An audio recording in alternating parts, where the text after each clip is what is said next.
Well,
Although they're based here in Fort Lauderdale, she does a lot of the text alerts and does some editing. But it works for her. My first name is 43001.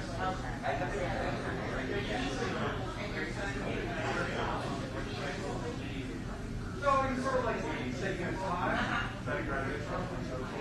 But he's finally figured out what he wants to do. He's now a year starting at IT. At Broward. Today, they also have a bachelor's degree program for IT.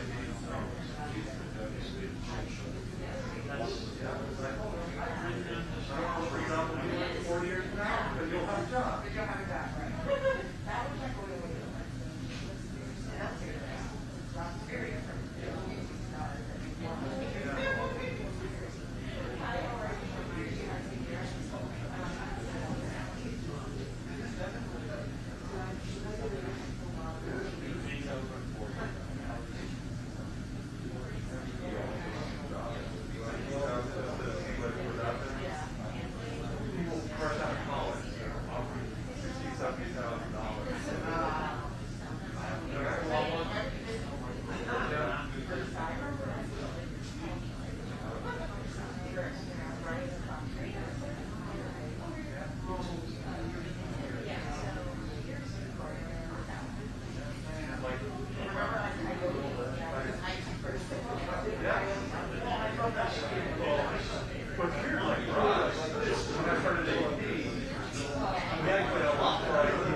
Is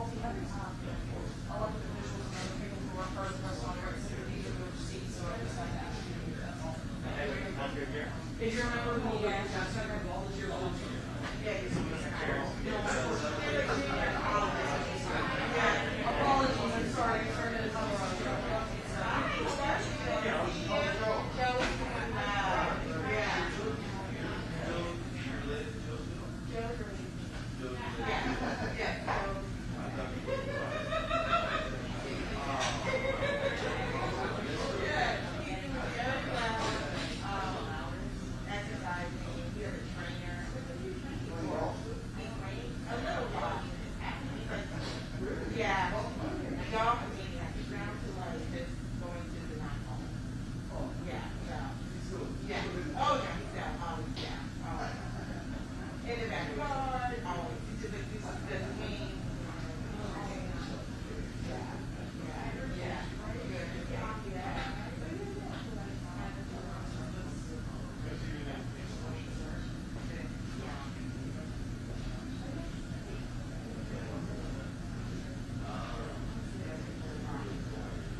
Well, good morning, and thanks Broward Health for hosting us here today. It's great to be back, joined with the Surgeon General of Florida, Dr. Joe Ladapo. We also have Kevin Guthrie, our Division of Emergency Management Head, Secretary Simone Marsteller for the Agency of Healthcare Administration. Of course, we have the CEO here, Shane Strum. We also have Dr. Joshua Lynchus, who's the Regional Chief Medical Officer for Broward Health. We have Representatives Lamarca, Fabricio, and Barrero. Mayor Mike Udine from Broward County. I want to thank him for being here as well. Last week, I think many of you know, we were concerned about what was happening with taking back of the supply, even more so than has been, of monoclonal antibodies. The federal government had stopped sending both Regeneron and the Eli Lilly monoclonal, and that was based off some preliminary studies saying that it may not be as effective against Omicron, but of course Omicron's not the only variant that's out there, and it's something that we actually have seen applied with Omicron patients, and we have seen symptoms resolved. So it's not clear that this is not something that is going to not be a benefit. It may not be as good as it was against Delta, but we obviously want to have that here for patients to be able to do it. And so we, under Dr. Ladapo's leadership, we push back against that. We feel there's no need for it to just be sitting on the shelves. We asked them to stop preventing the distribution of these treatments. And fortunately, yesterday, HHS decided to reverse course, and they are going to be sending these treatments. I think that's the right thing to do. And we're past the point now where we're able to get it directly from any of these companies. The federal government has cornered the entire market. They basically took control of the supply in September. We had done a deal with GlaxoSmithKline on the Sotrovimab, which a lot of people think is the most effective against Omicron, and that is no longer a possibility because the feds have an exclusive arrangement. So we have been able to see, though, enough data, both from South Africa, Europe, and now here in the United States, to know, fortunately, that Omicron is far less pathogenic than the Delta variant was. It's characterized more as mild and brief symptoms in the upper respiratory region, and an absence generally of pulmonary symptoms, which really was what made Delta so devastating. But we also know that Omicron spreads far, far more rapidly. I think if you look around the world, any place that has had Omicron in significant numbers, you don't really have a slope. You have like a straight line going up in terms of how quickly it spreads. And I think we've also seen with Omicron, the vaccinations are not preventing infection. Miami-Dade, for example, is one of the most vaccinated places in the country, if not the world, and they've had huge Omicron infections. And so that's just the reality in terms of that this thing is spread very, very rapidly. There's indications in some studies out of South Africa that an Omicron infection may generate immunity against the Delta variant. And that's important because, yes, in Florida, particularly South Florida, we do believe it's overwhelmingly Omicron infections that are occurring, but Delta is still there, and most of the people that get really seriously ill are still being infected with the Delta variant. And so it's important to understand that and be able to have a strategy in place that is going to deal with both of those. And so we're able to be able to say today, now that we've gotten the pathway cleared with the Regeneron, now that we've gotten the pathway cleared with the Bamlanivimab, and of course we want more and more of the Sotrovimab to do, we have the ability, and we will immediately turn on additional sites as soon as the federal government gives us a supply. We will do an additional site here in Broward County. We'll do an additional site in Miami-Dade. We'll do an additional site in Palm Beach County. We'll do an additional site in Central Florida. And we also have the capacity to increase of the existing footprint, which we do have a good existing footprint.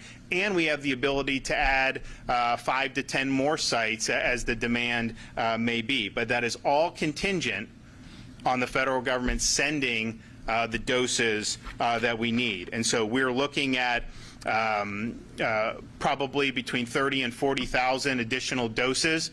This will be used very easily. We've got the infrastructure in place. After we did our sites over the summer, Once the demand declined, we were able to effectively mobilize them within each community. So there's some places where the hospitals take the lead, there's others where sites are run, and it's a variety, but people have had access on that. But we also knew that if there were increases in the future, we wanted to make sure that we had the capacity to be able to ramp up very quickly. And so those sites will be up the next day. They're ready.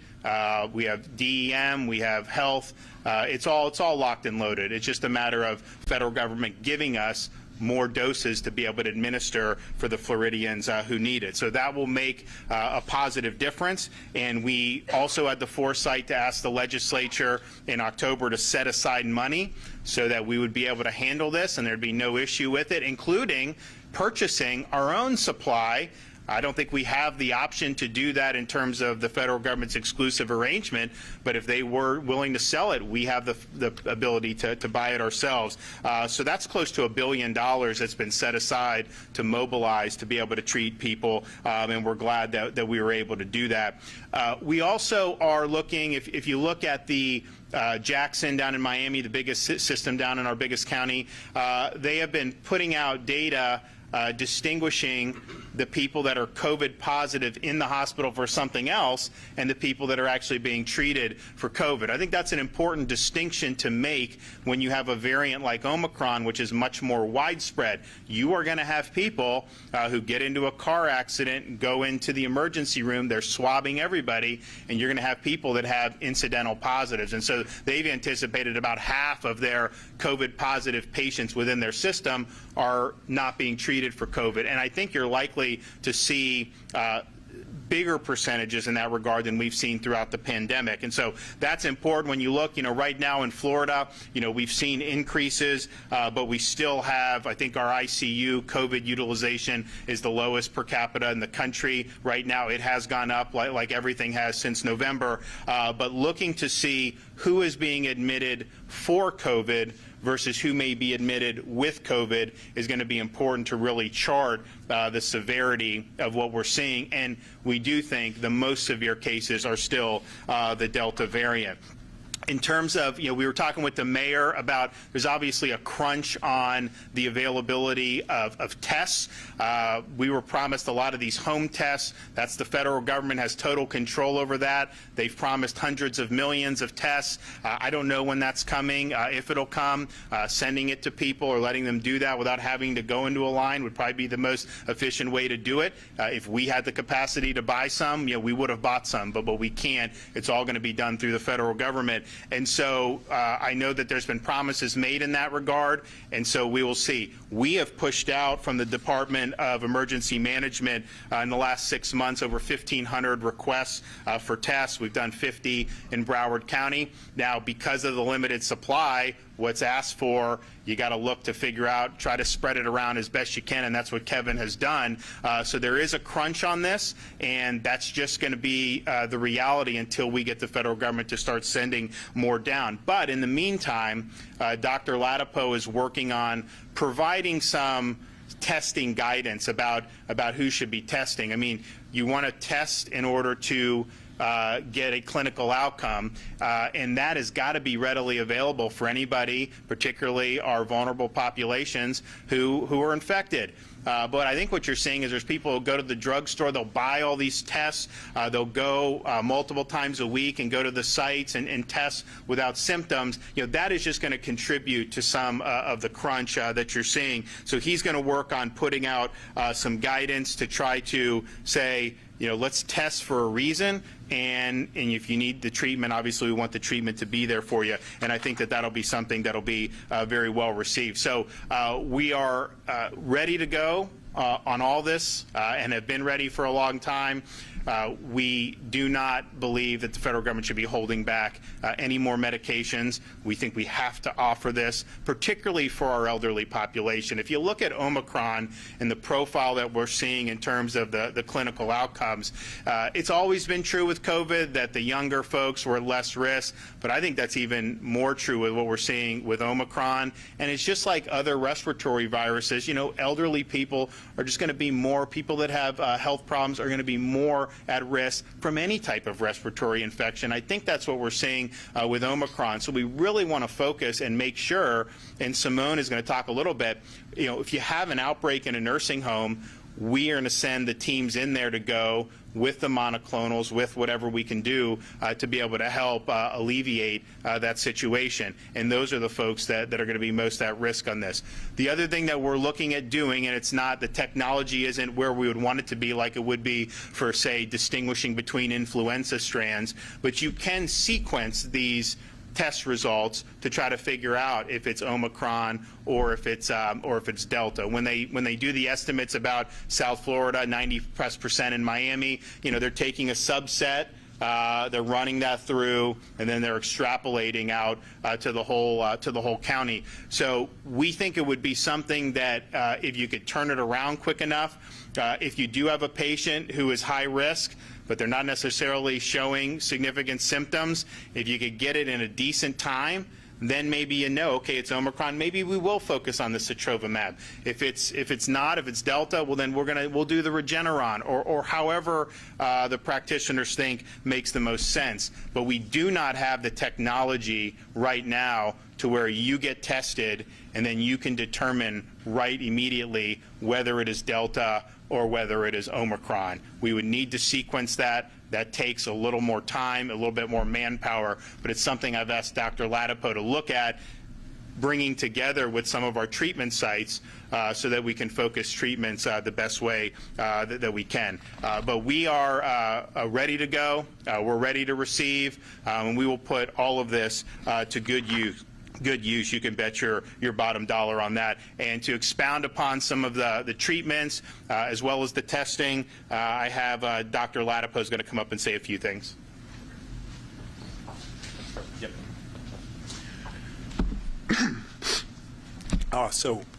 Good morning or good afternoon. I always have to check these days. Okay, I'm a dad of 3 kids, so give me a break.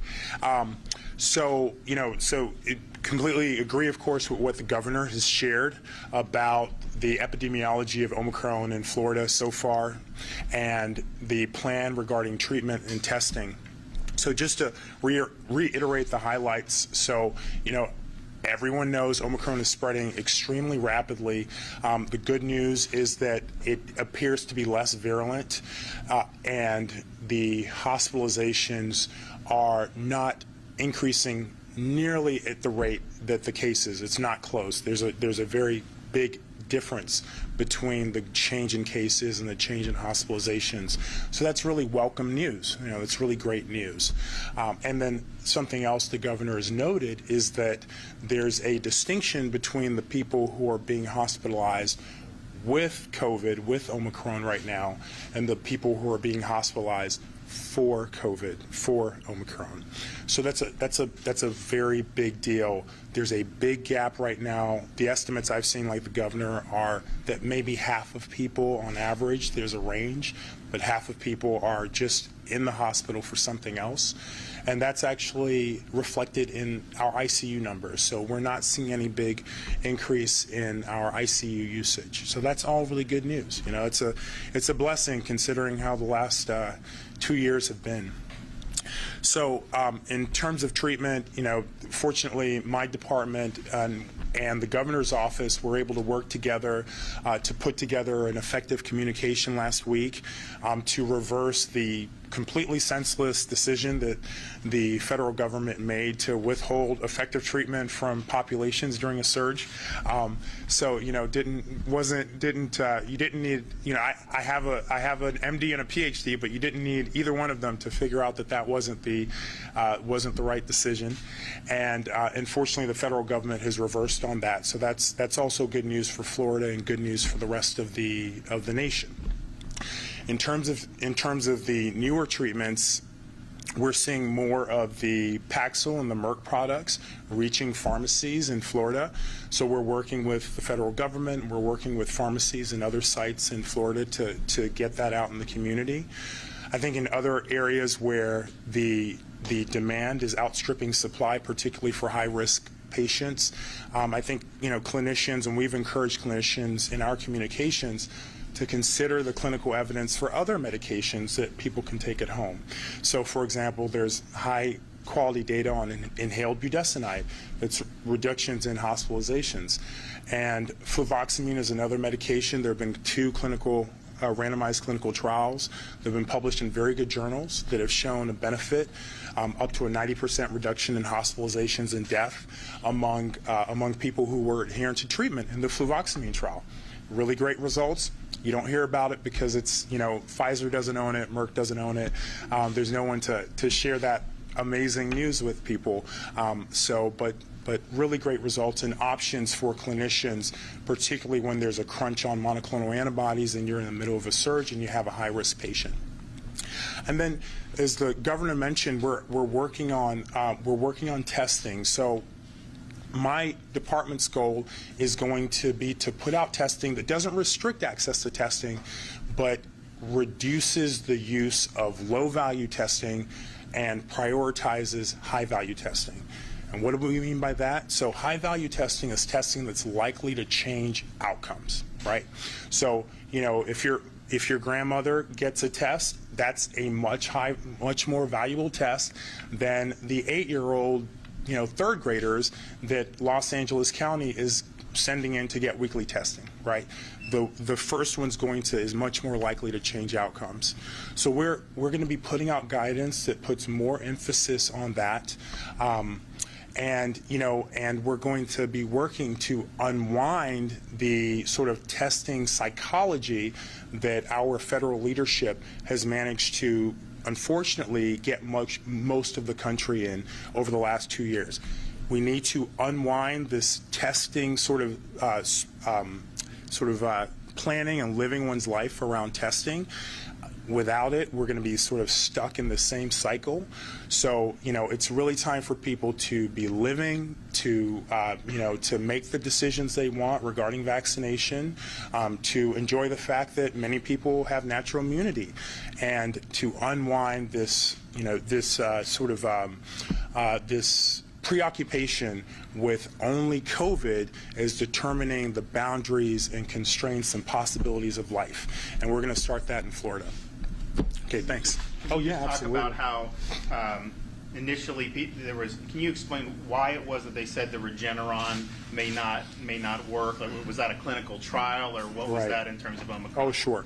Yeah, absolutely. So what it was sort of a terrible clinical decision, and I think it actually highlights the fact that that the leadership of HHS doesn't have a clinical background. I think that's actually what that decision reflects. So the laboratory evidence was indicating that the affinity of the antibodies, such as the Regeneron antibodies, for the Omicron variant were diminished. And, so it seems that it's likely to not have the same effectiveness as it did previously. But that's not the same thing as concluding that the Regeneron antibodies, monoclonal antibodies, will not work in a patient with Omicron. So there's a difference between laboratory data and clinical data.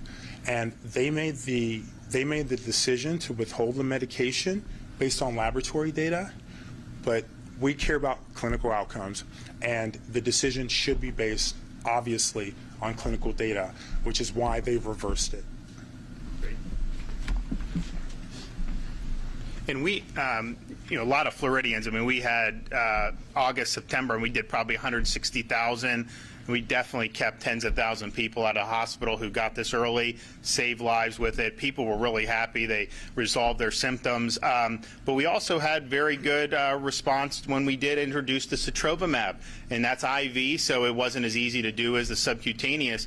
But that worked well, and hopefully it continues to work well with Omicron. There seems to be high confidence that it is. But I think all of them, we've seen some levels of success. And so at the end of the day, I mean, if the Regeneron was X% against Delta, pretty high, if it's half that, that's still better than not getting anything. Why would you want it to sit on a shelf if it has, 50% chance of keeping someone out of a hospital? And it may turn out, who knows how it'll end up turning out once you get clinical data. But I think it was kind of just like reported, like, oh, it definitely doesn't work against that. And I asked, I was like, it doesn't. We know that? Did they already run that or something? And it was, there was this little data point, but this was not something that was born out of a full-blown clinical trial. Okay, Director Kevin Guthrie from DEM. Thank you, Governor. Thank you for having me here today, Shane. Appreciate you being here and the other elected officials. As you've seen, Governor DeSantis has been very instrumental in securing the life-saving treatments that we've been rolling out over the last several months. We're ready at the division to continue rolling that out. Under his leadership, the division has remained prepared to support the continued operation and administration of these treatments done by the Florida Department of Health and, in certain cases, ACA when it comes to ALFs and nursing homes. We took multiple steps, including securing nearly $1 billion, as the governor's already mentioned. We went, along with the Office of Policy and Budget, we went to the Legislative Budget Commission and secured that additional nearly $1 billion so that we are ready to go. We saw this coming. We saw and we were prepared for what might happen. In most cases, if we should get these therapies, we can immediately, and when I say immediately, within 24 hours, open a site. Some cases it may take us 48 hours, such as the situation right now in Central Florida where we've identified a site, but we're still working through the contracts with that particular company. But again, as the governor said, we are locked and loaded and ready to go. As I mentioned before, this is not new to us. The Division of Emergency Management's been involved in this fight along our partners at the Florida Department of Health, ACA, our local county EM directors, for the last 2 years. We can perform quickly. We are built for speed, and that's what we do as we respond in the time of need. We know that this is a very important life-saving treatment. Again, Governor, we appreciate your leadership on this and taking an active part in trying to get out there because early treatment does save lives. Thank you, sir. Great. Okay, ACA Secretary Simone Marsteller. Thank you, Governor. I think it is still morning, so good morning, everyone. I do want to pick up on the point that the Governor made about making sure that our seniors and most vulnerable residents in our long-term care facilities have access to vaccines, boosters, and most importantly, monoclonal treatments. As I'm sure you all know, Governor DeSantis' Seniors First strategy in the very beginning days of COVID went a long way towards saving so many lives of our seniors and other vulnerable individuals in our long-term care facilities. That Seniors First strategy still exists. Hopefully we will get some additional supplies of MAB, but even right now for those facilities who either do not have a relationship with a long-term care facility or otherwise need assistance in getting their residents the treatment that they need, the Department of Health, working with the Agency for Healthcare Administration, can send individuals in, strike teams as needed, to give those individuals the treatment and the vaccines and or boosters if they so choose. So I'm grateful, Governor, that you are pushing and have pushed and frankly shamed the federal government into letting go of these very important life-saving supplies. You have also heard the Governor mention hospitalizations. I just want to pick up just briefly on that. So as of today, our COVID-19 hospitalizations have decreased 68.91% since the most recent peak on August 18th. As of today, our COVID-19 ICU bed utilization has decreased 84.2% since the most recent peak on August 24th. That is good news, ladies and gentlemen. That is good news. Finally, the Governor did mention the importance, and I agree with him, of hospitals delineating between those individuals who are hospitalized for COVID, or I should say because of COVID, and those individuals who have COVID coincidental to whatever the primary reason that they are being admitted to the hospital. My agency is going to be working with all our Florida hospitals to collect that information, because I agree with the governor, it is important for us to have that information and to get the information out to the Florida public. We don't want people to be afraid. We want people to make the right decisions, but we also want them to have the right information on which to make those decisions. So I thank you, Governor, for your leadership, and my agency stands ready to assist as needed. And if you look at the overall capacity, I mean, I think the hospitals in Florida have done a very good job of managing and expanding when need be. There's a lot of capacity available right now. Of course, we have a lot of people in Florida over these months. As many of you know, I mean, we probably, you know, on any given day will be about 25 million people when you think of the tourists and all the snowbirds and everyone down here. And so they have the ability to do that. And so, you know, we've got a lot of capacity. I mean, I think that we worked very hard a couple months ago to protect the nurses from being fired, and I'm not saying here they would have done that, but some of these places that did that are now ruining the day because they're looking and then they may not have enough people. And so we thought it was very important to make sure that our healthcare workers would be able to have jobs, but also it's better for the healthcare system that you're at full capacity. And so we've been able to do it. We also, and it ties into long-term care because there's a lot of folks in long-term care who are interested. Right before Christmas, Dr. Ladapo and I announced that Florida would be offering the new Evusheld product by AstraZeneca. So that is it's different from the treatments that we're talking about here for people who are infected. It's non-exposed, non-infected people, mostly elderly and immunocompromised is who it's for. And you take it, and the trials have shown 6 months of protection going forward. And so that's something that Florida Health, COVID19.gov, if you go on, we have the different sites. We've tried to put it out. Again, we get a limited supply from the federal government. So whatever they give, we try to send it to places so that Floridians have access to it. Obviously, some of the rural areas, you're going to have to drive a little further than in Broward, but we try to do it so it's good. So we don't know exactly. It's going to take a little bit more time to figure out how effective that's been, but if it's in line with the clinical results, you know, that's going to end up preventing a lot of Omicron, but maybe even some Delta infections in a very vulnerable population. And so that's something that is also in the mix as well. Okay, I have now CEO Shane Strum. All right. Good morning. Welcome back, Governor. It's good to have you here at Broward Health. You know, first, Happy New Year. I would say Broward Health wishes are a healthier 2022. So, great. Well, we're excited to have the governor here. This is what leadership looks like. Those on the stage with me, if you look at it, you have the governor, you have 3 agency heads, 3 members of the House of Representatives, and the mayor of Broward County. That's what it's about. They've been here from day one. I can take it back a few months when we were worried about the Delta variant and we needed monoclonals desperately. The first person to step up to the plate and the first call that we made was to Governor DeSantis, and he made sure that we were able to have those. And a lot of that happens also when you have a strong board. Governor, this board has made sure that we were able to help the community every turn and every twist that we've made, whether it's monoclonals, vaccines, or tests.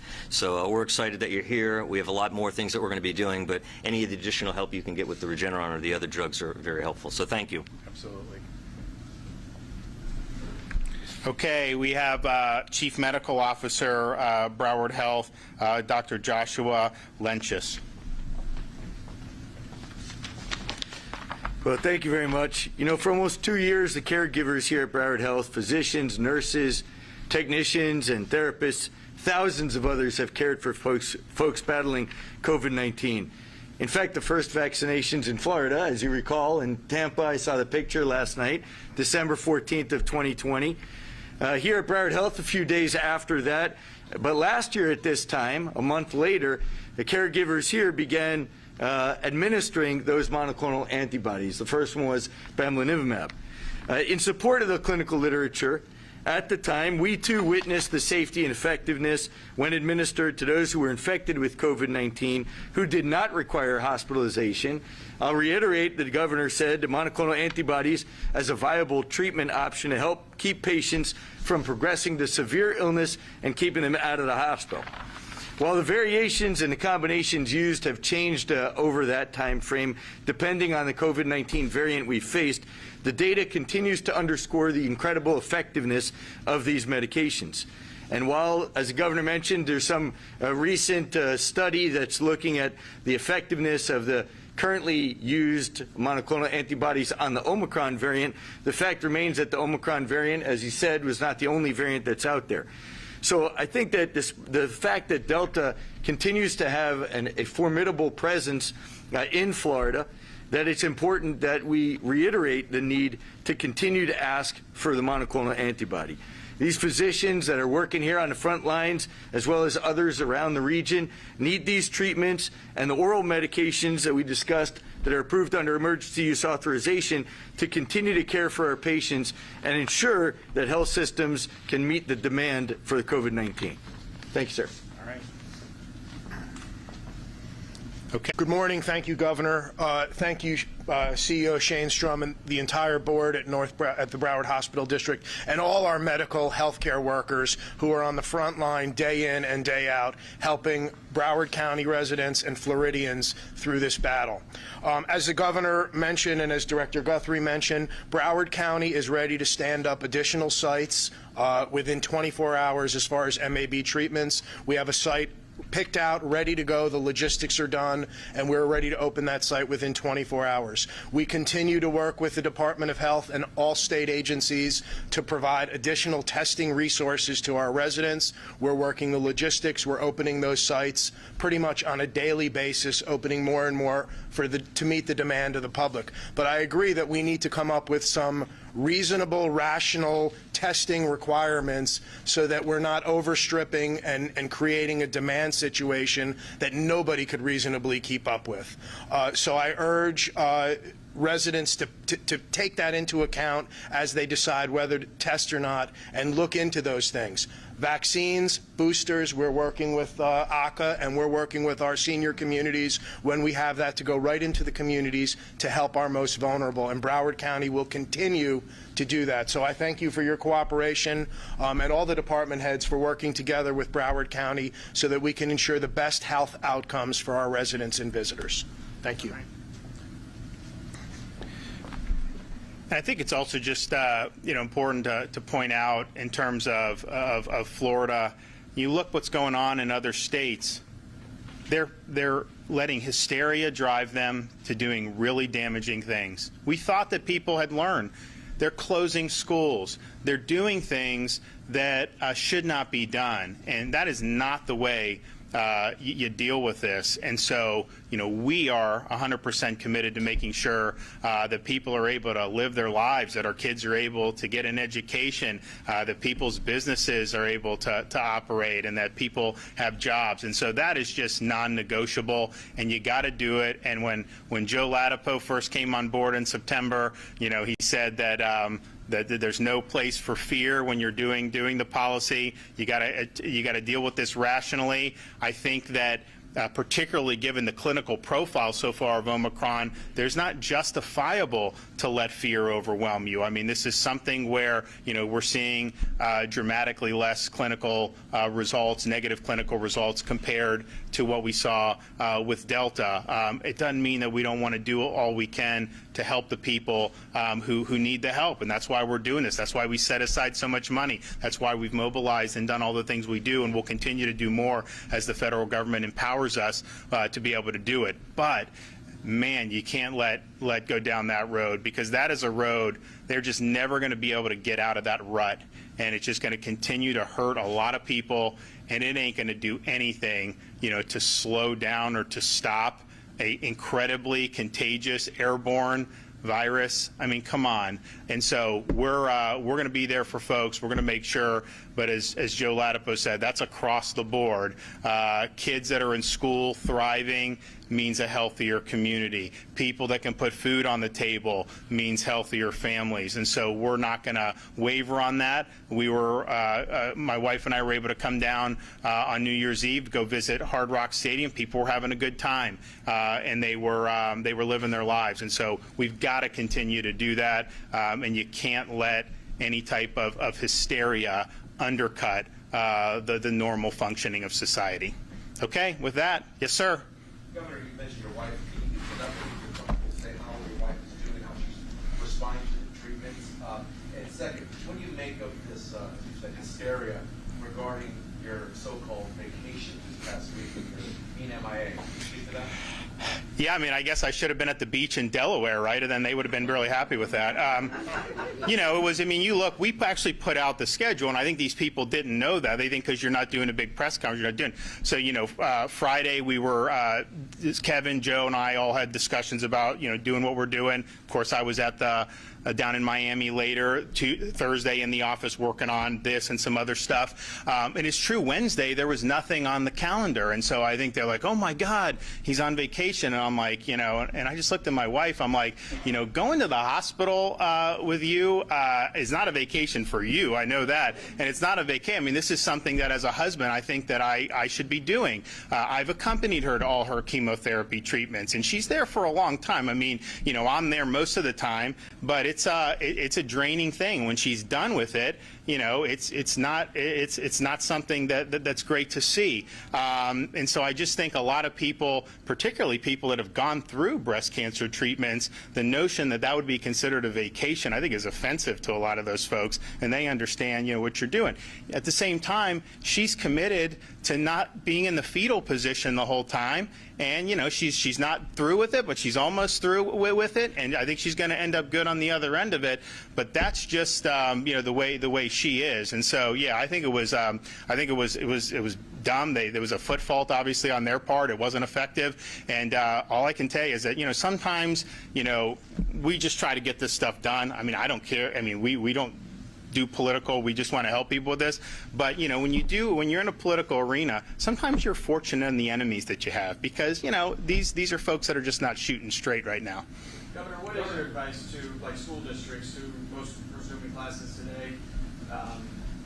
What do you tell families? What's your message with this? Our schools will be open in the state of Florida. This is not, first of all, if you look at the data that's been amassed throughout the pandemic, it's found that you have worse outcomes by closing schools in terms of whatever community prevalence is. The schools are not driving this. We know 100% that's true, and so it'd be so damaging not to do that. So kids need to be in school. They do not need to be doing any crazy mitigation. Just let them be kids. I think it's pretty clear a lot of this mitigation, it hasn't worked, period. But for Omicron, I mean, just think a lot of the places that have had massive surges recently have vaccine passports, have mandates, have restrictions, have a lot of that stuff, and yet this thing just kind of blows right through it. And so they need to be in school. Parents need to be assured that they're going to be able to send their kids to school. One of the best things that we did this school year with Dr. Latipo was get rid of healthy quarantining of kids, where you'd have one person test positive and you'd send healthy kids home, and almost none of them would end up testing positive themselves. So they were kept out of school for so long, and that was bad policy by CDC. With Joe, we revised that and said, actually, if you're symptomatic, send home. But if you're healthy, you need to be in school. And that is our policy. We think that flows out of the rights of parents to have their kids educated, and we're not going to deviate on that. And the places that are closing schools, if you look at some of those states that are doing it, the communities that they're doing it in are mostly affecting working class and low income and poor kids. That's who it's affecting.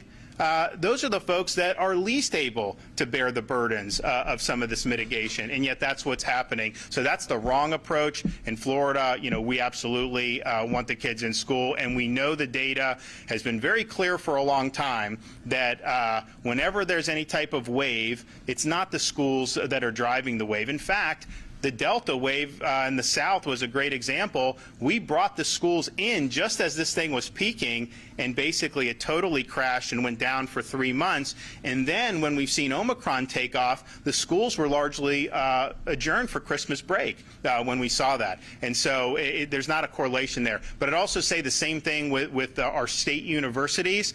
You're seeing some of these other universities around the country, some of them are even doing shelter in place over Omicron for what? A 20-year-old college student? I mean, it's absolutely insane what's going on. Our universities are going to be open, our state universities. They're going to have in-person instruction. And I think any university that doesn't do that should have to refund 100% of the tuition to the parents. Local school district officials have criticized the ban on mask mandates. They say it's tying their hands and preventing them from enacting rules that would have been shown to protect students. Whatever happened to home rule on that issue, and why should it be left up to local leaders? Florida has a Parents' Bill of Rights in the state, and which says that politicians don't get to countermand the rights of parents. That means parents have primary responsibility for the health, education, upbringing of their kids, and forcing kids to wear a mask for 8 hours a day is something that most parents, many parents, do not want. We, of course, give parents the option if you think that that's something that's good. But I would note, they're even saying now, I mean, you even see some of these TV doctors on CNN admitting the cloth masks are not going to protect against Omicron. This is an aerosolized pathogen. It's airborne. And so if you have a piece of cloth, it's not going to protect. The thought of the cloth was if it was primarily through respiratory droplets. So we're going to let parents make those decisions. I think it's absolutely the case that the places that did real stringent mitigation in schools last year in Florida saw some of the biggest declines in performance. Broward led the state in decline, and I think they need to have a normal environment. I think they have the right to breathe. I think they need to do that, and we can't go backwards with some of this stuff that has not proven to be effective. And that's the thing. You know, you'd have the ability to do randomized clinical trials to show effectiveness. Instead, they always do these other things which are easy to debunk very quickly. It does get headlines because it fits the narrative, but it's not ultimately really sound science. And so let the kids learn, make sure that they're there. But let's just be honest with people about when you have something that's this widespread, that is airborne, simply putting cloth over and thinking that somehow that is going to provide good protection. That's just not accurate. Almost everyone now Fauci will not admit that. He said it's still effective against Omicron. I don't know how he would know that, but that's what he said. But even a lot of these other folks that you see who were big proponents of this for a long time are acknowledging that with Omicron, this is not something. Yeah, you're free to do it, and it's up to you. But let's not try to tell that putting it on kids is going to make some type of big difference here. Yes, sir. AOC was seen regarding mask laws. Here in Florida, she's been critical of your policies, but yet she comes to Florida and enjoys, the free state. Can you tell me a little bit about that? Well, I mean, look, I think if I had $1 for every lockdown politician who decided to escape to Florida over the last 2 years, I'd be a pretty doggone wealthy man, let me tell you. I mean, Congress people, mayors, governors, I mean, you name it. And it's interesting, though, the reception that, that some of these folks will get in Florida, because I think a lot of Floridians say, wait a minute, you're bashing us because we're not doing your draconian policies, and yet we're the first place you want to flee to basically to be able to enjoy life. And so I'm not surprised to see that continue to happen. I could tell you, I mean, there are probably about a half dozen governors who had restrictions on their people and then were spotted at various points in Florida. Some of it's been public, some of it's not been public, but people tell me these things, and so these things are spotted, and so that's just the reality that we're dealing with. I think I'm happy, though, that Florida is a place where people know they can come and they can live like normal people. They can make their own decisions. Fauci, again, he's railing against the restaurants. I mean, these poor people have had, they've done very well in Florida because we protected them. But, this is not an industry that's easy to do very well in. And he's singling them out as if that is somehow such a huge factor when there's all these other things that you could be pointing to. I just think it's wrong. But people know they can come, they can go get a beer. They're not going to have to show papers. They're not going to have to do anything. And just look at what we're seeing now. How big of a failure have vaccine passports been? Okay, if vaccine passports succeeded, you would not see a lot of the stuff that you're seeing in a lot of states that implemented them. And so all it served to do was discriminate against people based on an individual choice, create a two-tiered society. And yes, they are moving, like I said a couple months ago, they are moving to update that to say in some parts they're going to say you need a third shot to be able to do. So, so those policies have not worked, and I think ultimately, look, people vote with their feet. I always say I'm so happy with our Floridians. I'm not asking for people to come move, because we've got great people, we've got a lot of great stuff going on. I think we're going to do a lot more great stuff. But the fact of the matter is, you know, if you look from July of 2020 to July of 2021, we led the country in where people were wanting to come to. And I think that that's a result of protecting people's freedoms and making sure that we had a state worth living in. Given that there's a limited supply of the monoclonal antibodies, is there any thought being given by you or the Surgeon General to lifting the standing order and allowing doctors themselves to prescribe them and determine whether people really need them or not? So here's the, I mean, it's a good question, because prior to what Florida did, you had to go get basically a prescription from a physician, which is fine generally, just, you know, as you know, in theory. The problem is, you know, okay, how long does it take you to get in to see your doctor? When can you get the script? How long that? And when you talk about early treatment really making a difference, you know, if you do it on day 5, that's going to be better than on day 11. And so what we did with the standing order was kind of cut out the middleman, let people go in directly, and if they qualified under the EUA, they would get it. That resulted, I think, in people getting it early enough to make a bigger difference than if they had that additional red tape. However, the result was you would have people that would come, and there were people, no doubt, who got the treatments who likely would have recovered without the treatments. I mean, that's for sure. So the question is, do you reinstitute having them go through physicians, or do you do a standing order, maybe emphasizing a more targeted group of folks to qualify under the standing order? Joe's going to have some guidance on that, but I think where we're going is we're going to continue with the standing order, but I do think it's going to be explicitly targeted, particularly when you have Omicron. Not that young people were particularly vulnerable to the other strands, but this is one where you're basically cold-like symptoms for a lot of those folks. That is not something you need to be coming in, you know, to get monoclonals for. So let's look at our elderly population. Let's look at folks that are immunocompromised, maybe things like diabetes that have shown to be real serious risk factors, and focus it on there. I'm confident that if we do that, you'll be able to still get people in early enough, and if the federal government honors our request for these 30,000 additional doses, I think we're going to be able to meet the demand. You know, Shane here, they could do more if they had more supply, and so we want our hospitals to be able to do more. One of the things we did after the summer, and we came down off the Delta, was say, okay, we're running these 25 sites, that's great, but we have healthcare apparatus. Let's get them more involved.